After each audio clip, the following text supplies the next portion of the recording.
top 2019 upcoming anime. Kicking off this list is Mob Psycho 100 Season 2. A little funny cause this is coming from the same author One who also did the smashing hit One Punch Man. Mob Psycho Season 1 came out back in 2016. It told the story of this overpowered psychic user Mob and about his normal everyday life. It was like One Punch Man, except if he was a psychic type. Mob Psycho Season 1 was quite a spectacle visually, and oh, that kick-ass opening theme. With Mob Psycho Season 2, Mob returns to fight some more superpowered and supernatural beings. And by the way, I have read the manga, so I could tell you that Mob Psycho Season 2 should wrap up Mob's supernatural adventure. It'll have this nice broccoli bow at the very top. You can be sure that your eyes will orgasm the second time from this high quality animation. At least I hope so. At number 9, the Konosuba movie, which is actually titled Konosuba the Crimson Legend. Did someone say explosion? Are you ready to go back to Fantasy Australia with the Useless Bunch? Megumin, Kazuma, Darkness, and the Useless Aqua are ready to go back into debt one more time. This time, the more developed Megumin counterpart, and I'm talking about Union in case you forgot about her. She's got the great misfortune to join up their party. The awesome part about this is that they actually just released the first official trailer on Christmas. Go ahead and check that out, I did a whole breakdown on it. It's very much looking like for this Konosuba movie, you're gonna have the useless guys traveling back to Megumin's village. In other words, they are moving forward with the canon Konosuba story past Season 2. That's right, this Konosuba movie is not only gonna be canon, but very likely a setup for Konosuba Season 3 and Season 4. You could expect a Konosuba Season 3 announcement or cliffhanger at the very end of this movie. Talk about hype. Next up at number 8, The Promised Neverland. This is actually one of the few anime series coming next year on my list that's not a sequel. This is finally the weekly Promised Neverland series getting its anime debut. To be honest, I've been trying really hard to stay in the dark about this new series, but that has been extremely hard. I keep on hearing nothing but great things about the Promised Neverland manga. I've seen a lot of people comparing this to top series like Death Note or even Attack on Titan, so that's definitely fueling my hype even more for this. That being said, I do have a couple of concerns. The first is actually a minor one, and that is, let's just say the unique character designs for its cast, which is both good and bad in my book. For the longest, I really wasn't sure whether the main character Ginger was a girl or dude, and honestly, I'm still not 100% sure. Either way, I'm sure that their looks will grow on me. Besides, story is most important.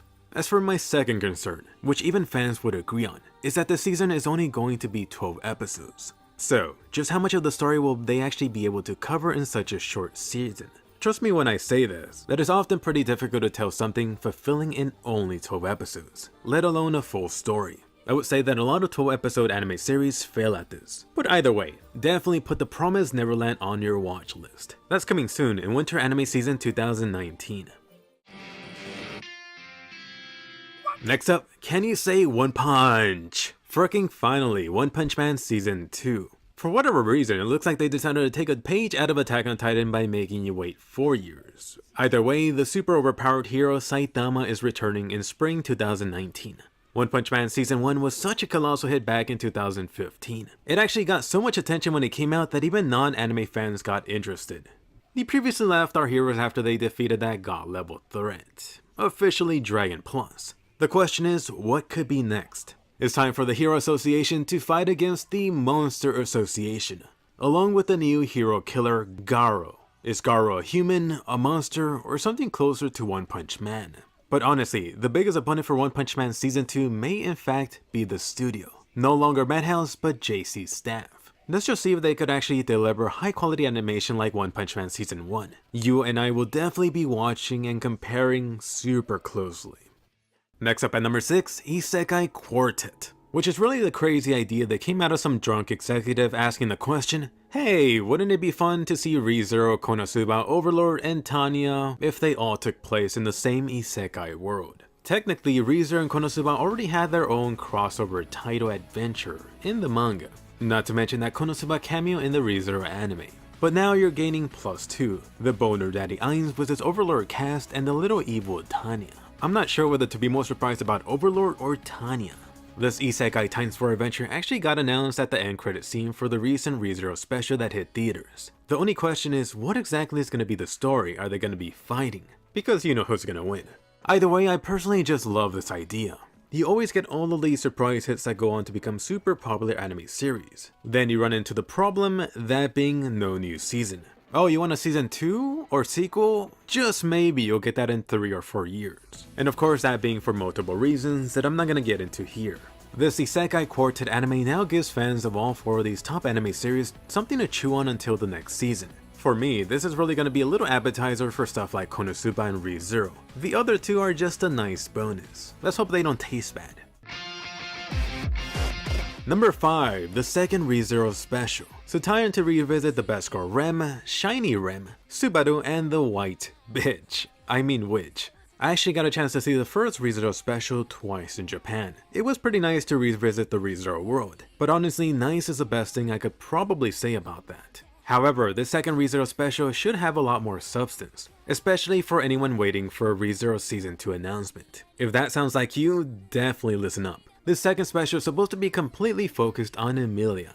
Aww. And I know, but besides for the dozen of Emilia fans out there, Re:Zero fans overall should be super hyped too. This special is supposed to go back in time and reveal how Emilia first met Puck. Yeah, that adorable fluffy kitty. More important is that this is basically a soft Re:Zero Season 2 confirmation. The history between Emilia and Puck is going to be super important for the next arc in the Re:Zero story. That's why definitely expect a Season 2 announcement or an end credit scene after this special.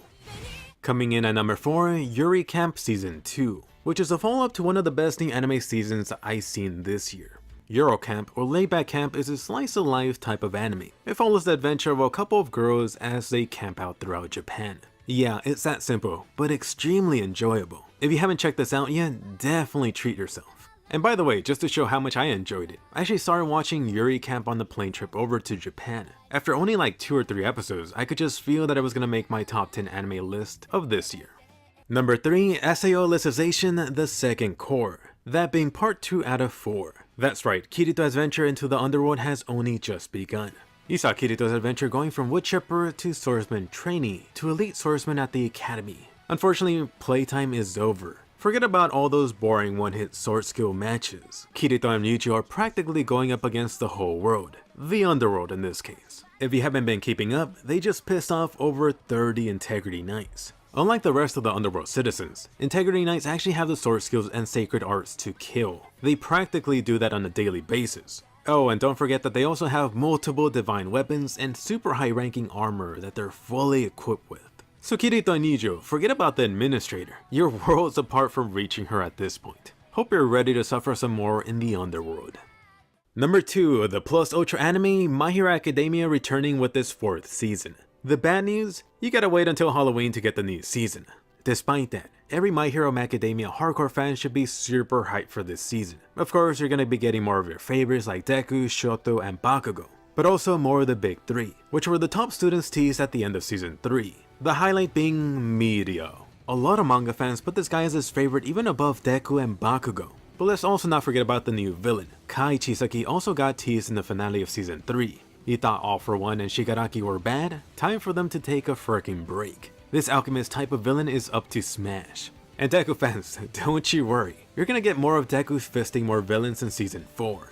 And the top upcoming anime, Attack on Titan Season 3, also known as Attack on Titan Season 4, except they don't actually have the Titan balls to call it that. Either way, this new Attack on Titan season will cover the Beast Titan arc, arguably the best arc of the whole series for most hardcore Attack on Titan fans. What was that? You hated season 3 for not having titans? You thought the human versus human battles were lame? Well, here's the good news. This next Attack on Titan season, part 2 will definitely make up for that. On top of that, you're gonna go even further into the world building and reveals coming up. Eren and the rest of the Survey Corps are going back to their hometown to discover what exactly is inside of that damn basement. But little do they know is that they got buddies waiting there. Or maybe they do know. And I do wonder, I definitely see this new Attack on Titan season potentially splitting fans when the truth is revealed. Is it simply gonna reveal who the true Attack on Titan fans have always been? Either way, something that won't be debatable is the upcoming Titan action. If you're a Colossal fan of seeing a lot of these giant Nenge guys, you're in for a treat. Will Eren, Mikasa, and Armin be able to make it out of this Clash of the Titans version 2.0 alive? Hope you like sushi and barbecue. But anyway, more important, let me hear from you now. Question of the day. Which upcoming anime are you most hyped for? Did your favorite make it onto my list? Did I forget anything? definitely go ahead and post down below.